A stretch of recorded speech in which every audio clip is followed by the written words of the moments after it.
Hello, everyone. Welcome to this episode.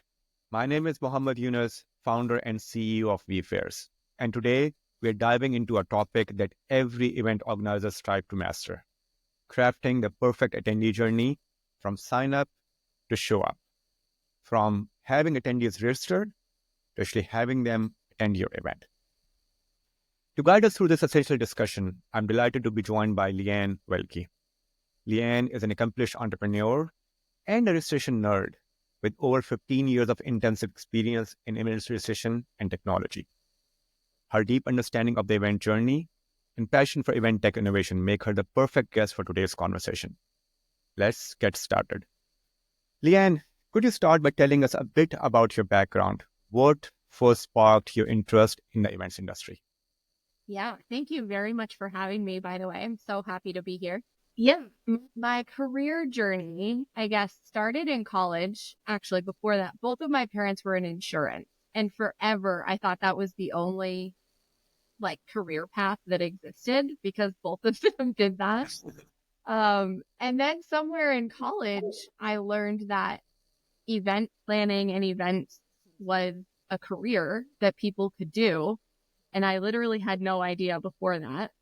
And so I kind of set out on a journey to make my way into the event industry. I was a psychology major, so I do not have a background exactly in it. But my senior year of college, actually, I had to do an internship for my psychology degree.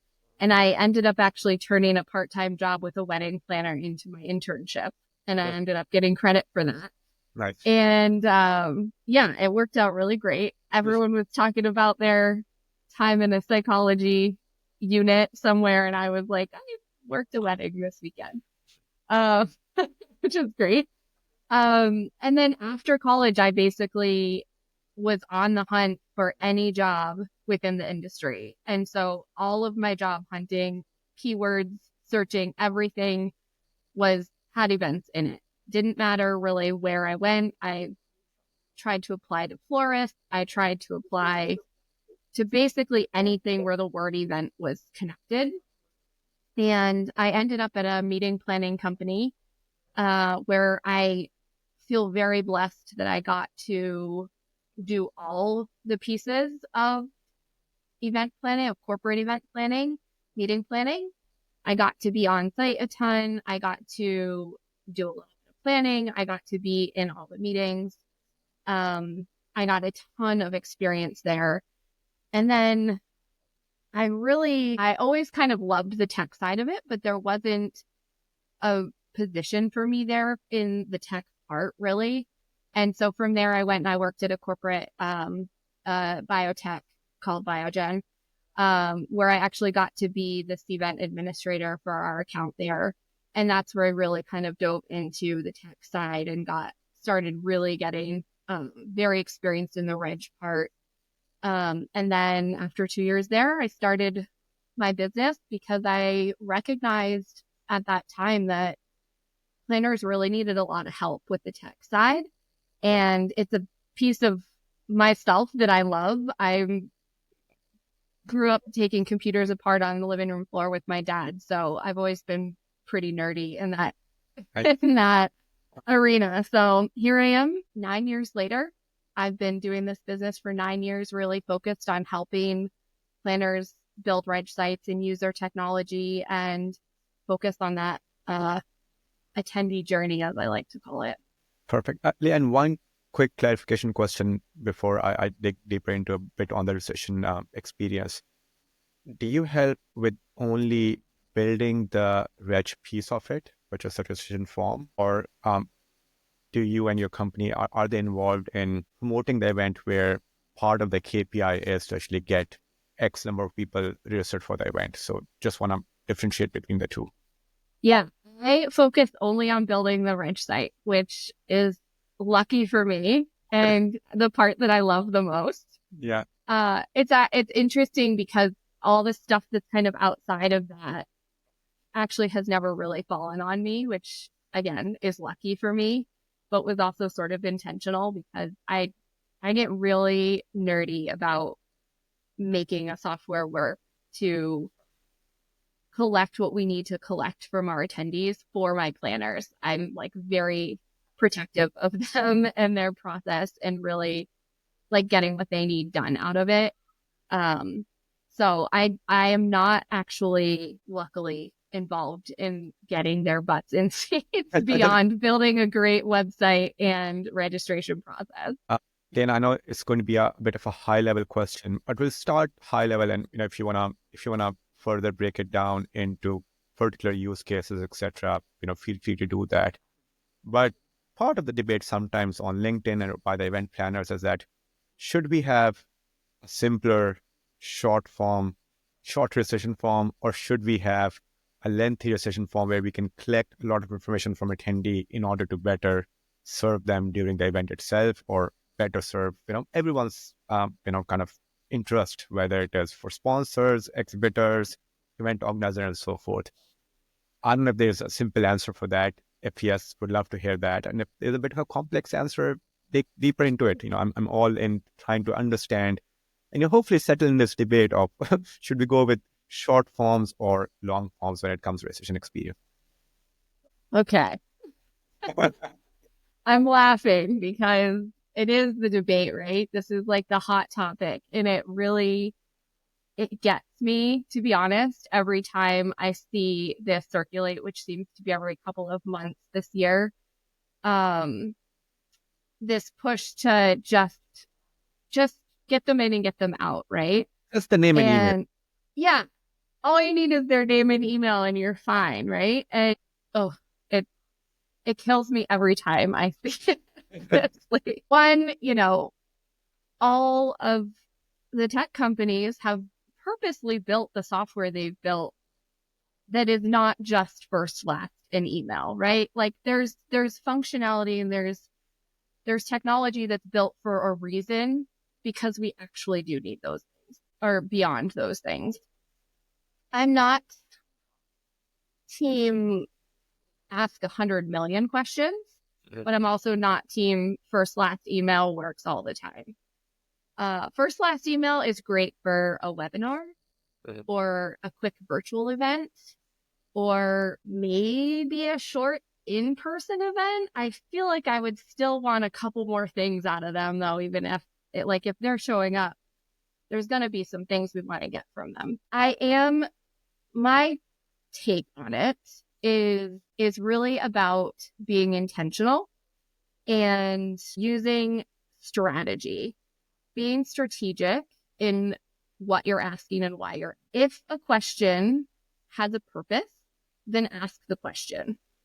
Don't feel like the industry says I'm asking too many questions. I can't do this thing because the industry says I can't. And, these thought leaders are saying that the only way to do registration nowadays is first, last email. And I feel really bad because I really need this thing that my boss is really pushing me for. If you need the information, ask the question. Yeah.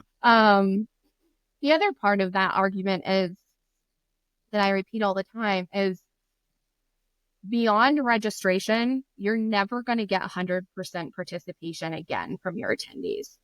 You might get a pretty high percentage of participation on follow-ups, but you're never going to get 100%. So if there are things that you need to know from an attendee to provide for their safety or their comfort, or you need metrics for your bosses or your reporting. I mean, everybody, most people are providing weekly reports to their bosses. We need to know stuff.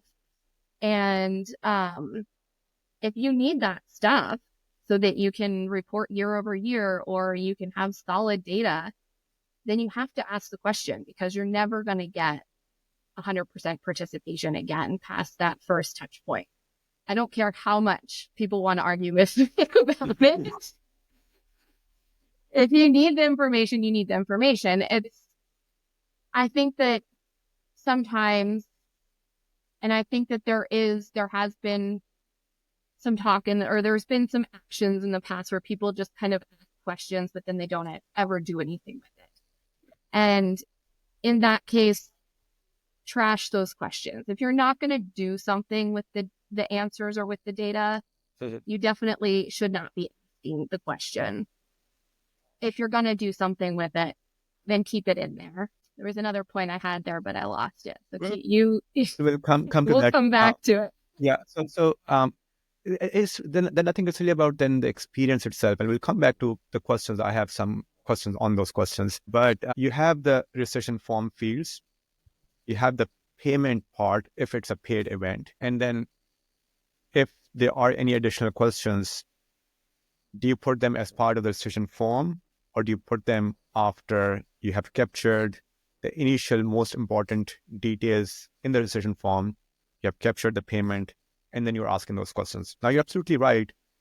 Theoretically speaking, most probably, when someone has paid for the event and they have got their ticket, the next form or the next set of questions, we don't know how many of them would fill it. But are you still in favor of, again, if they are important questions, capture them before the payment? Or do you feel that capturing payment is just such an important factor nowadays, or getting that ticket done or registration done is such an important factor that just as part of the same flow of registration form, you want to push some of those questions after a bit of that initial confirmation? I think I'm going to stand by the fact that I think once that payment has been made, you're going to get people that are going to drop off, right? So, and, any online shopping experience, right?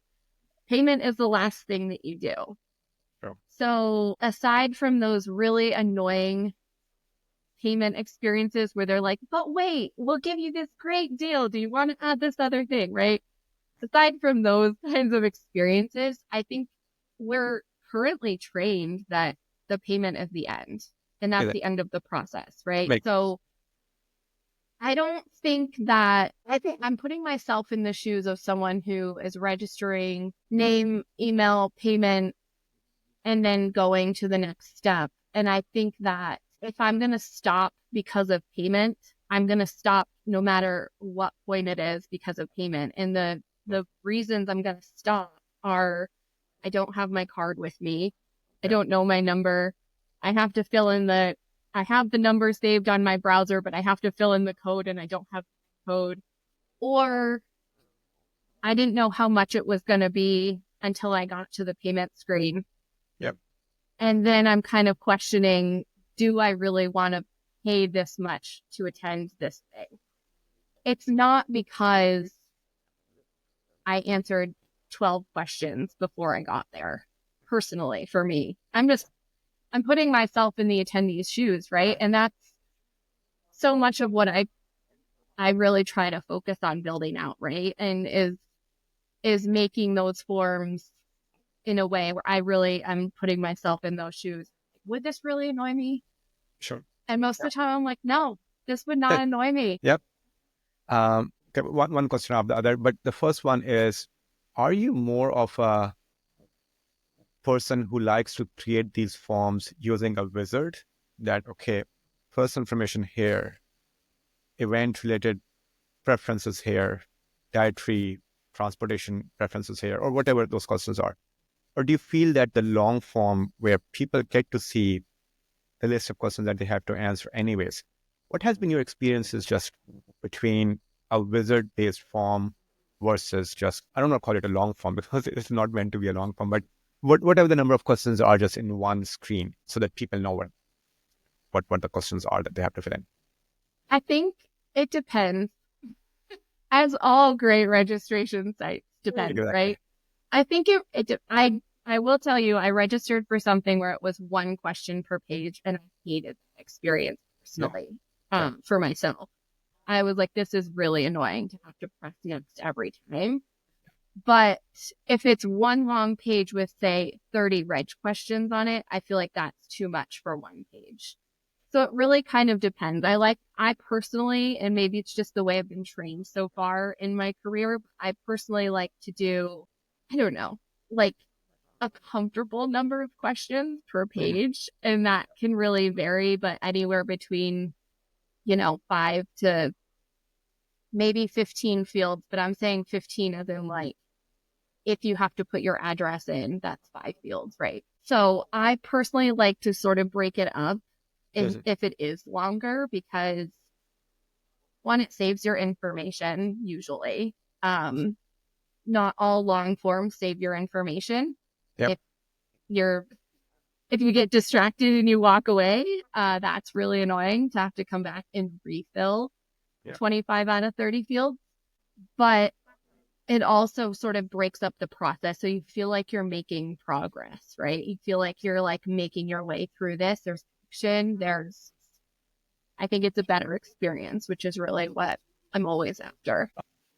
Coming back to the decision form fields, we're going to talk about, and again, see, I'm with you. I think depending on the type of event, you just have to capture what you have to capture in order to best serve the interest of those attendees themselves, right? So if it's a webinar, name and email is fine. If it's, again, an in-person event where there are so many other things involved, you need to capture those preferences in order to better serve that user. And again, we do different types of events. We do sometimes job fairs where you need to ask them about their degree. We need to ask them about their resume. We need to ask them a lot of those details, because unless we capture those details, we cannot match them with employers.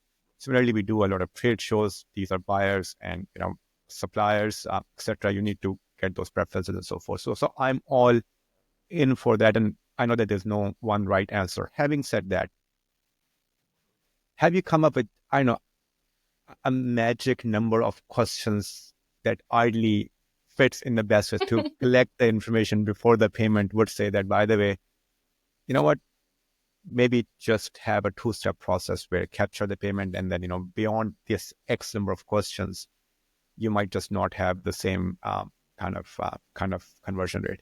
And we know that not all events are looking for maximum number of registrations. They're looking for the right people who actually want to attend that conference also, Right. Yeah. I mean, you're also registration, as you're saying, is also a qualifier, right? Exactly.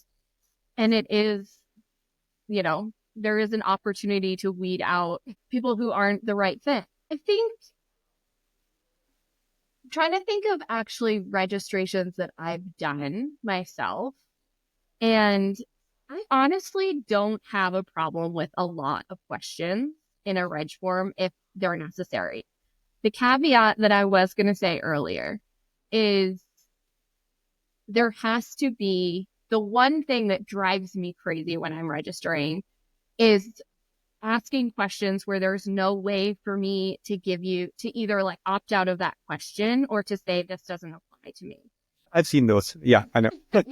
You're laughing because you know exactly what Exactly. I'm talking about, right? Yeah. I remember registering last year for one of those big conferences, and it asked a ton of questions, and I was required to answer every single one, and there was no option to opt out. And as an agency, the vast majority of those questions didn't apply to me. And so as I'm going through these questions, the text is small, the description is long, the options are plentiful. So the page is just going and going and going and going, right? And then there's also no way for me to say, doesn't apply to me. The problem with that, one, is that it's infuriating for me in my brain because I'm also a reader, like not a book reader. Like I'm a person who reads everything. I'm a rule follower. So I read everything that needs to be read. And that's a lot of reading. And then to have to answer a question. So a lot of times, a lot of conferences you attend is like, what's your annual spend? How many events do you plan a year? What is your technology budget? And I'm like, a lot of those questions don't apply to me and exactly what I do. So I don't mind personally registering for something that has 40 questions. Yep. As long as there's a way for me to say, this question does not apply to me. I also, I'm skewing your data when you don't give me an option to get out. And I understand the need to force, and I understand we don't want to give people the option to opt out because then they're just not going to answer the question, right? Yeah. But there are people who really can't answer that question, or it's really not applicable to them. And we need to give them a way to not answer the question. And I think you get better data out of it. I don't really advocate for 40 questions. I'm just saying I survived. There's like a magic number of questions, right? I think I don't advocate for, I think 40 is probably too much. Maybe 25 is like the upward limit. But again, they have to have purpose, right? We want them to have, we don't want to be answering questions just because we're answering questions or because the person is saying this is required. I really, really want people to be thoughtful and strategic and mindful about the things that they're asking and why they're asking it, and actually do stuff with that information. So there are questions that we always have to ask in the session form, but then there are questions that I would say that one should ask, not that you have to ask, but one should ask in general just to be able to better serve them. For example, like, we do our own user conferences.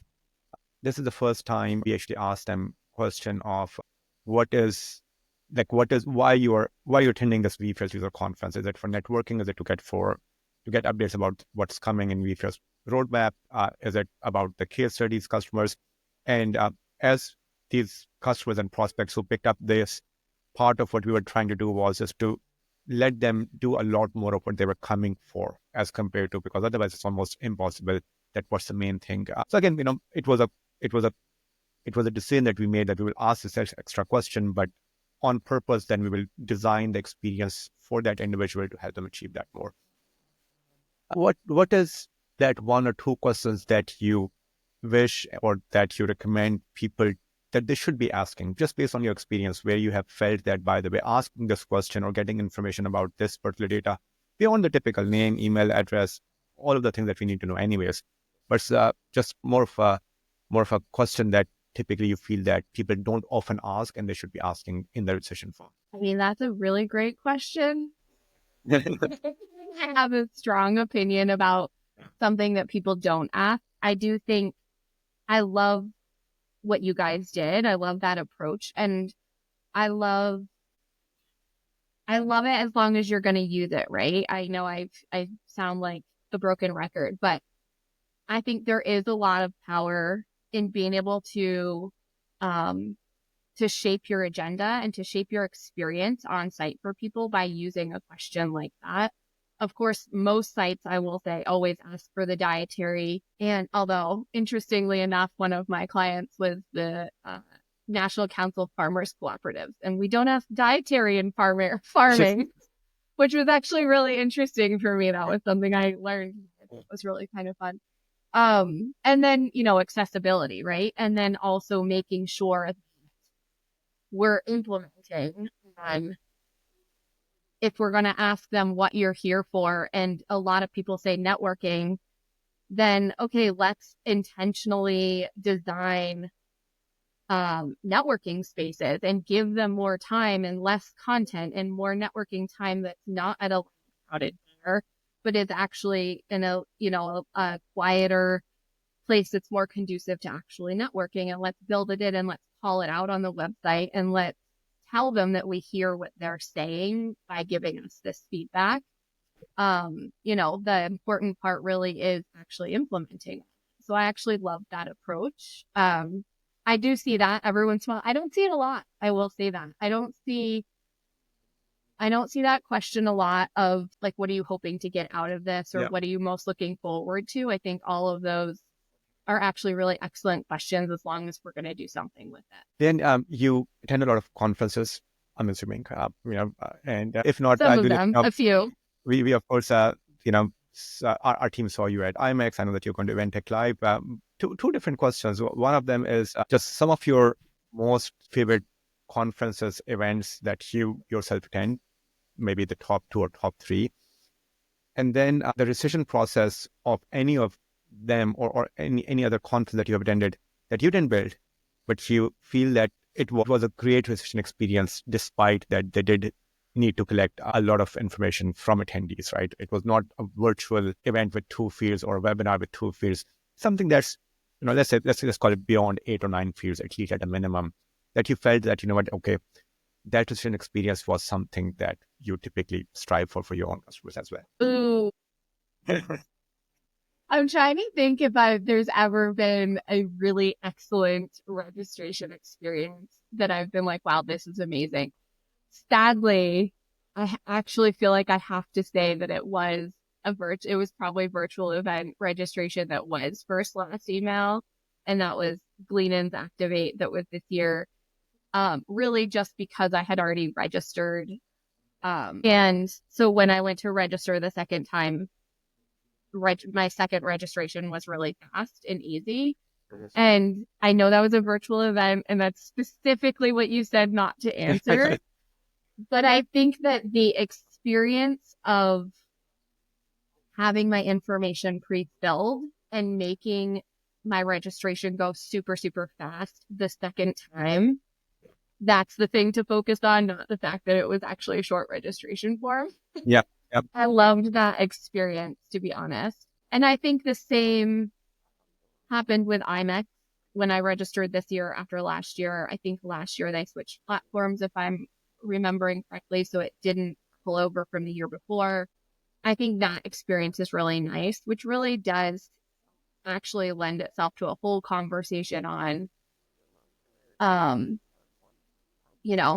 the industry, tech registration, software industry, and the what's the word I'm looking for? Like the urge to switch platforms and to find one that's better and to find the next best thing, or, this one's not 100% perfect, so we're going to try something else.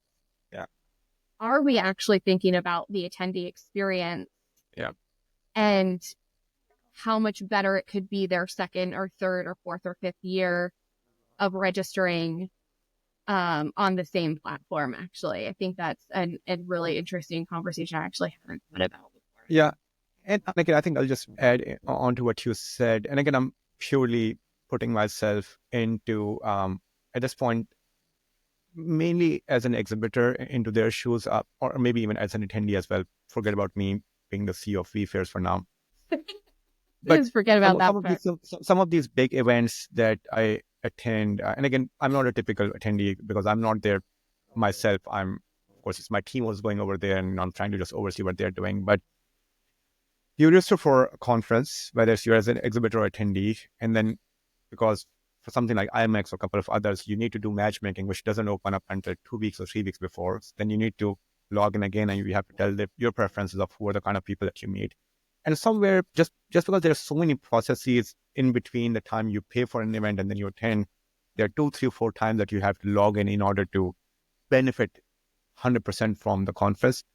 I just feel that the whole experience can be a lot more better. I know that it's a very tough problem to solve, just because in order to better match A with B type of users, you need to have all of them register for that event. And unfortunately, a lot of the registrations are happening in the last 1 month, 1.5 months. So I do get that piece. And then, of course, if you want the best rate, you need to sign up early bird discount and so forth. So it's a tough problem to solve, but I do agree that any experience in most cases, just as a buyer, it's not an easy one. You need to be able to log in multiple times in order to really get the best out of it. And it's not straightforward. Yeah, I agree. I mean, that's a bit of the other side of the argument that we started the conversation with of streamlining registration, right? And I remember I don't know, a lot of months back, but a while ago, it being sort of floated like, do first last email, get them registered, and then like do drip campaigns after to get the rest of the information from them. And while that sounds like a really like kind of fun challenge for me, like I'd love to actually implement that sometime, my experience with exactly what you're saying of people have to log back in to answer those questions, and that can get dicey. And I haven't seen every platform, so I can't say, if someone's listening to this, please point me in the direction of the platform that it is easy to just go back. But in theory, the way that I'd love to see that built is that follow-up question just goes to a single page that asks just those couple of questions, right? And then it saves and it kind of adds on top of your earlier answers without having to go through all the steps, without having to go through what you've already answered, without really, like, a magic link would be great to be able to log right back into my own registration. And it probably exists. It probably happens. I haven't really seen it myself yet. So I think there's, it's before we can really jump on that bandwagon and really do what would have to be done, which would be an enormous lift and a lot of coordination between the event team and the marketing teams. The tech has to be there. Yep. I'm just going to go back to my earlier question. You have to still pick up the 2 conferences that you like attending as an attendee. IMEX is now very high up there on the list. And am I allowed to say another? You can say anything. You can say it 100%. That's absolutely fine. Oh, like this event conference is, I've gone to 10 out of 12 years. Nice. And to be honest, the reason why I love those ones, I love any conference typically that I go to for our industry. But I love the feeling of just being surrounded by people who actually understand what we do when we say what we do in this industry. Yeah. Because nobody understands what I say when I say I build reg sites, right? I have to really water it down for the general population and explain to them, if you've ever gone to a sales training and your company brings you to a place and before you go there, you have to fill in a form and give them your information. I build that website. And then they're like, oh, that's cool, right? And then they can kind of relate to their experiences.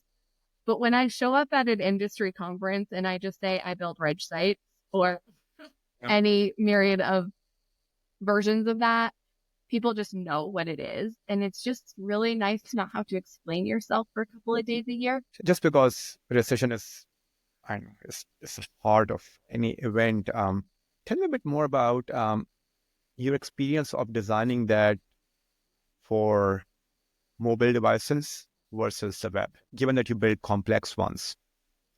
I'm assuming that sometimes you prefer that people actually go through the web when there is strangers because, it's not just a name and email address. So just tell me, how do you tackle that piece and what's your recommendation on that one? Honestly, I build on the web, obviously. Yeah. So everything for the vast majority of time, I'm pretty much previewing it always on the web. And it's funny.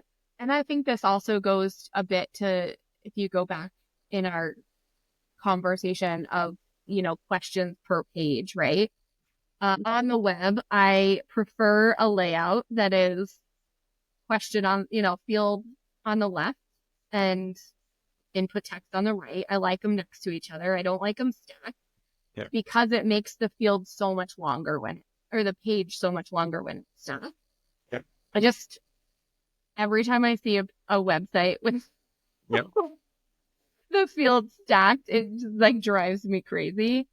And when I open other people's reg sites that they've built, I'm like, why did you do this? Yes, I'm judging everybody who does it like that. But when it's on mobile, it does get stacked. And I know that is just how it is because that's how it fits. Yeah. So it is also a piece to take into consideration as you're thinking about how many questions per page and how it is going to render as you're going through that. No one wants to be, if we're going back to 30 questions on one page, you're going to be scrolling on your phone forever, right? Yeah. And especially because Given that you build reg sites, let's just discuss a bit about AI and how do we see AI will change or can change that piece of it?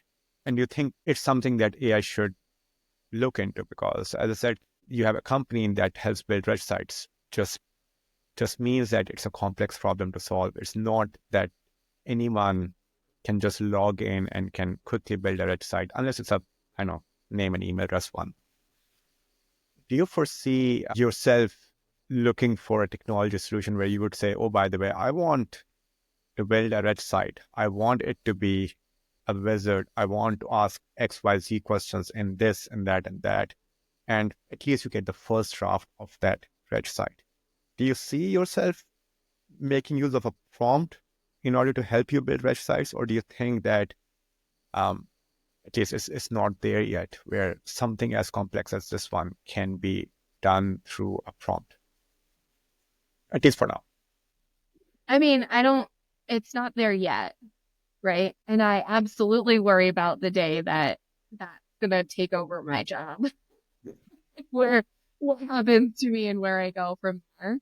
I know we're not there yet.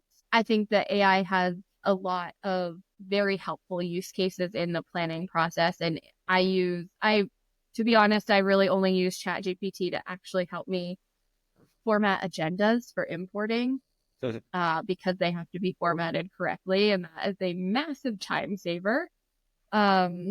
I am not an expert on AI in any way, shape, or form. I think there's absolutely a lot of opportunity in helping with content and helping potentially understand how a system is built and then maybe talking you through how to do it. The complexities of it right now, the way I build complex reg sites, there is a lot of conversation and back and forth and diving into the event itself, the attendees, the experience, what the agenda is going to look like. And that's very like conversational. It takes a lot sometimes for me to get that out of planners. So I think it would be challenging for planners to go directly into a prompt and say, this is exactly what I need, because a lot of times we don't really know exactly what we need generally in life. So, Yep. and putting words to it and having to type it or even say it out loud, right? I'm sure there's some AI you can just talk to and tell them, but I don't see it yet for this. Could it get there? Sure. Could you have AI listening to a conversation on the phone, a person has with a planner? If I'm having the conversation with the planner and an AI listens in and then it takes the notes and like builds the basics. Yep. I mean, that feels very futuristic, but I think there's still an element of my experience in the strategy of our human brains. That hopefully it's a little while before. And again, so I'm all into AI, and again, I do that. I use a lot of tools, and of course, we are a technology company, so we have to make use of AI to you make have to do it. better You as have well. to, or you're going to be way behind, right? Like you have to do it. And my take, and again, it's a very generic take right now, is that there's nothing. So AI can do part of our job much better, and part of the job that we all do, it can do that part, I know, twice better, 10 times more productive, or 20 times more productive. But there's nothing that AI can do for an entire role where it can do the entire role, and can complete it without the human intervention. So I think all of what I typically just say pretty much for every job role is that you just have to see which piece of it, again, in your case, you mentioned is formatting the agenda, etc., where we can make use of AI, because otherwise, what human brings in is just the experience about the customers, about what their audience is. There's so much that a human bring in that, at least as of now, I'm also not aware of anything within AI that can replace a lot of those things just overnight. We just have to do things that AI do better and make use of them and still add value to the rest of the process. Yeah, I mean, things that take a long time are a great spot to use AI, right? And again, like I say agenda because the agendas I get sent for events that have to be input into the system, right? They're never consistent. Yeah. Sometimes they're text in an email. Sometimes it's an Excel sheet. Sometimes it's a PDF. Yep. Sometimes it's a Word document. Like, they're never formatted the same. And it literally used to take me hours to sit with my two screens, have the agenda open on one side, type it in Excel on the other side.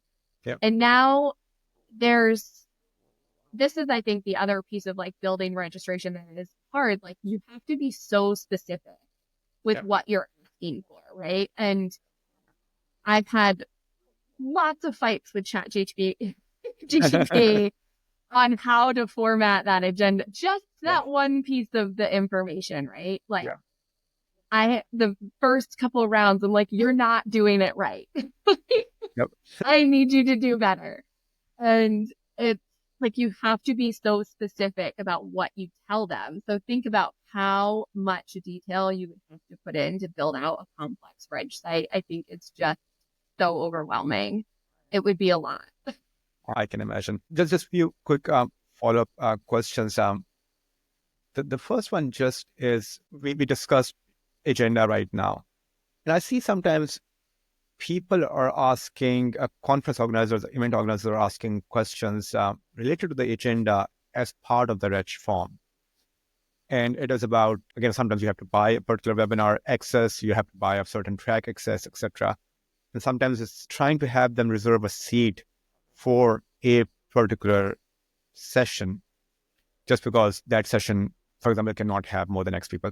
Let's just say, theoretically speaking, HubSpot inbound conference, we know that not every room that they have over there can accommodate all the people that are at HubSpot inbound.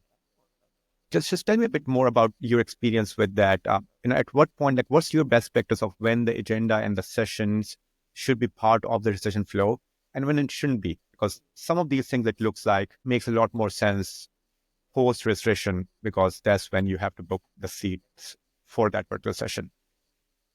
Yeah, oddly enough, agenda building is the thing that I say. I think, to be honest, I don't actually see, none of my clients are building session registration into registration. That's not a thing that I've been doing for a really long time. Sure. I think sometimes there is that question, sort of what you're asking, or where you said, what are you looking forward to? I see some people who do they'll ask a question that's sort of like general agenda topics, and to gauge interest. But I don't see people building out the full agenda in advance anymore, which is actually really nice. So it's actually part of pretty much I can't even remember the last reg process that we did. So normally the process now for me is, it goes out when we roll out the app before the event, and people are doing it at that point. And what about the hotel room booking one? Because I participate in over a dozen conferences in a year. Sometimes I am asked to put in the check-in date and check-out date as part of the reg form. Yeah. In most cases, I'm not. I'm just pointed to a site where I can just make use of the conference discount code to go ahead and book the hotel. But sometimes, if I'm a VIP guest, etc., I'm just asked to put that as part of the reg form. What are some of the observations that you have seen when it comes to the hotel room just management piece? I mean, it's also a beast, just like the agenda. Right? When we're managing hotel rooms, there's a lot of cross-checking of those dates, right? Yeah. I love seeing the shift actually on putting the onus on registrants nowadays. I don't ask hotels so much anymore. Sure. And maybe that's just a shift in my clientele from back when I was at corporate over to what we're doing now. But I mean, often asking check-in and check-out date is because the planning team is booking your hotel for you, which is like, thank you for doing that for me, because that's a pain in the butt. And there's a lot of work that goes on behind the scenes in booking hotel rooms for people, which is, lots of cross-checks, lots of making sure everybody has a room, making sure names are correct, right? there's a lot of that happens behind the scenes. So sometimes they, it's part of the process though. A lot of sort of like high touch events or incentives or, where you're having clients come in, you're going to take care of that for your clients or those kinds of things. So it's just part of the planning process. Yeah, last question. Your again, top 3 tips, best practices on how to build an amazing website. What are some of the things people should be thinking about when building one? Yeah, I know that you're not responsible to have them attend an event, but if you have seen some of the best practices from having people from register an event all the way to actually attending an event, if you have seen some of the best practices around that, that would be great. Honestly, my biggest thing is communication. I was the communications person back at my first job. And I think that the most important thing is making sure that your attendees are informed, right? And you're bringing them along for the ride, providing information on the website so that they can make an informed decision about whether this event is for them or not. Make it very, very clear. Work with your marketing team, your communications team, work with people that are outside of those teams, have some random person review your site and say, give you feedback on, is the messaging clear here? Make it clear, give them information. Please, for the love of all things, put the date and location like at the top of your website, like all the time. I hate having to hunt for that information. Also tell people how much it's going to cost. Like I don't think you can over communicate. You're not going to give away secrets. You're not going to ruin the surprise, right? People want to know information. And then, be thoughtful about your registration process. Registration does not get the love and the accolades it deserves for its part of the event. It is so incredibly crucial. It is not something to just skip over. It's not something that we should be like, oh, we just want to get something up so that we have it. Like, no, give it its well-deserved time and attention and thought. Get the feedback you need from your stakeholders. Be thoughtful and intentional and strategic about what you're asking people in that process. And then post-registration, I think it goes back to communicating. Bring your attendees along for the ride. Make it, make it exciting for them. Like, make sure that their excitement stays high of why they registered for this event. I'm a big fan of our social sharing friends platforms, Leanne and Snowball, and the others where you can share it out publicly, right? I think I am a person that suffers from FOMO. And so when I see that there's a large cohort of my friends that are going to be somewhere, I need to be there too. So, yeah, utilize those tools. We have some great access to some really great social sharing tools now that, share that out, entice the FOMO and get people continually talking about it.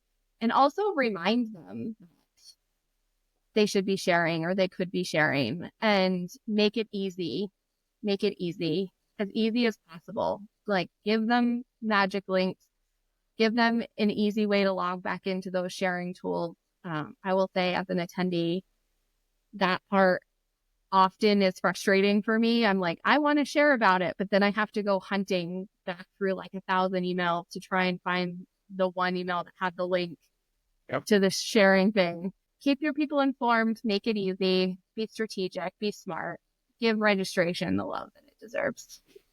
Perfect. Leanne, thank you so much for your time.